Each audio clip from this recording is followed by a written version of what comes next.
सीधे रुख करते हैं मेहमानों का जो इस चर्चा में मेरे साथ जुड़ रहे हैं। इस चर्चा मेरे साथ पवन शर्मा जुड़ रहे हैं। पवन शर्मा प्रवक्ता हैं आम आदमी पार्टी के। डॉक्टर अनिल गुप्ता भारतीय जनता पार्टी के प्रवक्ता भी इस चर्चा मेरे साथ जुड़ रहे हैं। चंद्रमोहन शर्मा कांग्रेस पार्टी के नेता हैं, चर्चा मेरे साथ जुड़ रहे हैं। आप तीनों लोगों का बहुत बहुत स्वागत। रमेश ठाकुर वरिष्ठ पत्रकार हैं, इस चर्चा में जुड़ रहे हैं। और निरंजन पोद्दार राजनीतिक विश्लेषक हैं, वो भी इस चर्चा में मेरे साथ जुड़ रहे हैं। पहले निरंजन पोद्दार साहब से भी क्विक रिएक्शन ले लेते हैं। सर ये बताइए, जो क्योंकि रमेश ठाकुर साहब ने कहा कि ऐसे मामलों पे बात होनी चाहिए, यहां पर एक पॉइंट अभी ये भी आता है सर कि जितने लोग गए, जिनका सिलेक्शन हो गया वो तो खुश हो गए, जिनका सिलेक्शन नहीं हुआ, मतलब जो स्टेट्स में शामिल नहीं हो पाए, इसमें दो का हम अभी जिक्र कर रहे हैं, इससे इतर भी 6 राज्य हैं जिनके झांकियों को रिजेक्ट किया गया, उनमें निराशा है, वो उसमें आरोप लगा सकते हैं और लगाया भी जा रहा है। फिर जब आरोप लगते हैं, पॉलिटिकल लोग कोई बात करते हैं तो एक नई सियासत उसमें शुरू हो जाती है। मेरा सवाल है कि इसमें थोड़ी पारदर्शिता भी लानी चाहिए कि अगर किसी को चुना तो आपको बताना चाहिए किसको क्यों ऊपर रखा गया, किसी को अगर रिजेक्ट किया गया तो इस वजह से किया गया, तो शायद ये चीजें थोड़ी थम जाएंगी। देखिए धर्मराज जी, निश्चित रूप से आप जो कह रहे हैं ये चीज तो जो कमेटी सेलेक्ट करती है या जो रक्षा मंत्रालय की जो स्पेशल कमेटी है, इस चीज का जवाब तो वही दे सकते हैं और वो इस चीज के बारे में निर्णय भी ले सकते हैं।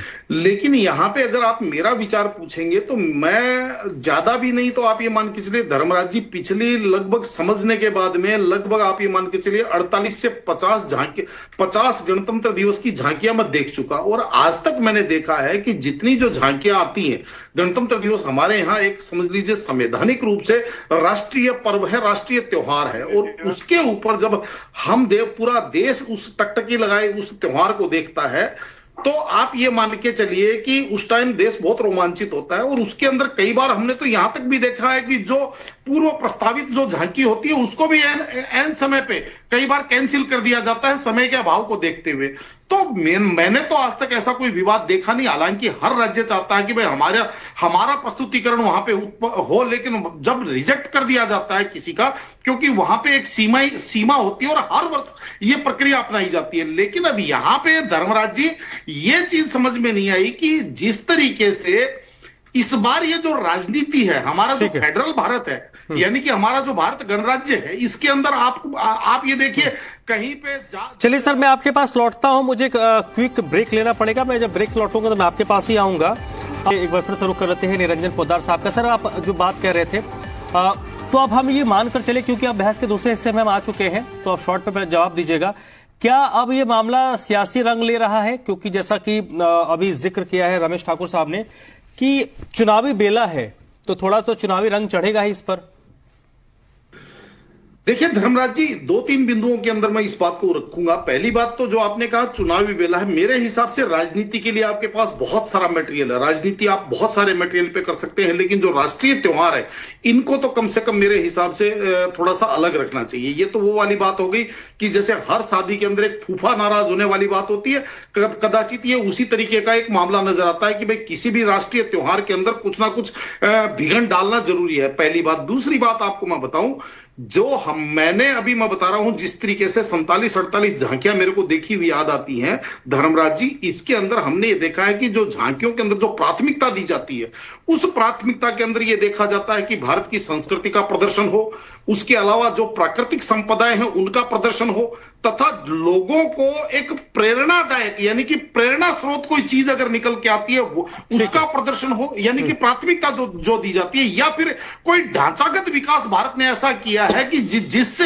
भारत का विश्व में नाम रोशन हुआ है, तो वो चीज होती है। लेकिन यहां पे हो क्या रहा है, यहां पे आप मुझे एक बात बताइए कि ठीक है, आप प्रयास आपका होना चाहिए कि भाई दिल्ली की भी झांकी हो, लेकिन जिस तरीके से अभी अनिल जी ने सारे के सारा डेटा दे दिया, मैं वो सारी बातें दोहरा करके और आपका समय जाया नहीं करूंगा। लेकिन मुझे एक बात बताइए, 9 वर्ष जब केंद्र के अंदर कांग्रेस की और दिल्ली की विधानसभा में कांग्रेस की दोनों समान सरकारें थी, उसके बावजूद 4 साल तक केवल दिल्ली की झांकी शामिल हुई तो उस टाइम तो ये विवाद नहीं हुआ, सेम सरकारें होने के बाद। यानी कि कहने का तात्पर्य ये है कि ये जो मामला है ये प्रक्रियागत है। अब इसके अंदर अगर कोई भी प्रकार की अनावश्यक अगर राजनीति होती तो मेरे हिसाब से इसको मैं रुधाली राजनीति की संज्ञा देता हूं इसको। ठीक है निरंजन पोद्दार साहब, अब वही बात में आ रहा हूं, आखिरी आपका कमेंट चाहूंगा इसमें।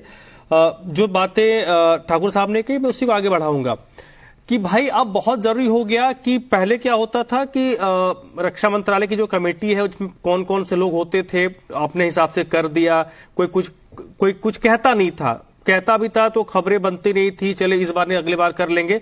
अब लोग पिछले कुछ सालों में अब देख रहे हैं कि लोग वोकल हो रहे हैं। कर्नाटका ने पिछले बार किया, उससे पहले केरल और ममता बनर्जी पश्चिम बंगाल ने किया, तो ये लिस्ट अब लगातार बढ़ती जा रही है। तो आपको ट्रांसपेरेंसी भविष्य में लाना पड़ेगा। निश्चित रूप से ट्रांसपेरेंसी जितनी लाई जा सकती है, जिस चीज के अंदर जितनी ज्यादा ट्रांसपेरेंसी और जितना ज्यादा समावेश हो सकता है मेरे हिसाब से उसमें कोई बुराई नहीं और होना चाहिए। लेकिन वास्तविकता यह है कि मेरा यह मानना है कि केवल और केवल विरोध की अगर राजनीति करनी है तो राजनीति के तो अनेक मुद्दे निकल जाएंगे, क्योंकि हमारे यहां कहा जाता है अगर किसी को सोने से भी तोल दिया जाए तो वो अगर उसको कमी निकालनी है तो वो कहेगा कांटा तो लोहे का ही था। तो कहने का तात्पर्य धर्मराज जी, मेरे हिसाब से जितनी भी पार्टियां हैं, जितने भी राजनीतिक दल हैं, इनको इस चीज से थोड़ा सा बच करके और जनता के जो मुद्दे जिनसे डायरेक्ट जनता का जनता इफेक्ट होती है उन चीजों पे ध्यान देना चाहिए। देखिए आज बुरा मत मानिएगा धर्मराज जी, हो सकता है इनको मेरी बात अप्रिय लगे, लेकिन जिस तरीके से झागों से भरी हुई यमुना दिल्ली के अंदर दिखाई देती है, आज जिस तरीके से BS4, मैं एक चीज और कहना चाहता हूं कि शीला दीक्षित जी ने जिस तरीके से दिल्ली की झांकी पूरे हिंदुस्तान के साथ साथ पूरी दुनिया को दिखाई थी, जैसे दिल्ली के अंदर फ्लाईओवर बनाए, दिल्ली के अंदर उन्होंने अच्छे अच्छे पार्क बनाए, अच्छे अच्छे उन्होंने गार्डन्स बनाए, उसके अलावा जिस तरीके से शीला दीक्षित जी ने यहाँ पे ट्रांसपोर्ट के अंदर बहुत जबरदस्त आमूलचूल परिवर्तन किया, तो पूरी जो उनके वैचारिक रूप से मेरे जैसे लोग जो वैचारिक रूप से उनसे सहमत नहीं थे वो भी तारीफ करते हैं उनकी उस झांकी की। तो कहने का तात्पर्य है जब वो झांकी होगी तो दुनिया अपने आप देखेगी। जब आप ढांचागत विकास करेंगे, जब आज की स्थिति यह है कि आप BS4 और BS3 गाड़ी आप झट से बंद कर देते हैं, कहने का तात्पर्य ये और उसके मतलब कहने का तात्पर्य ये, शीला दीक्षित जी ने तो कभी भी बंद नहीं करी, फिर भी दिल्ली गैस चैंबर नहीं थी। तो आप जो है बुनियादी जो ढांचा है उसके ऊपर काम करेंगे, दिल्ली जब विकसित होगी लोगों को अपने आप आपकी झांकी दिखेगी। चलिए ठीक है, मेरे पास आप बिल्कुल बहुत समय कम है, फिलहाल के लिए आप लोगों का बहुत बहुत शुक्रिया। पवन शर्मा जी, डॉक्टर अनिल गुप्ता, चंद्रमोहन शर्मा, रमेश ठाकुर, निरंजन पोद्दार जी इस चर्चा मेरे साथ जुड़ने के लिए। आज की बहस में अभी बस इतना ही।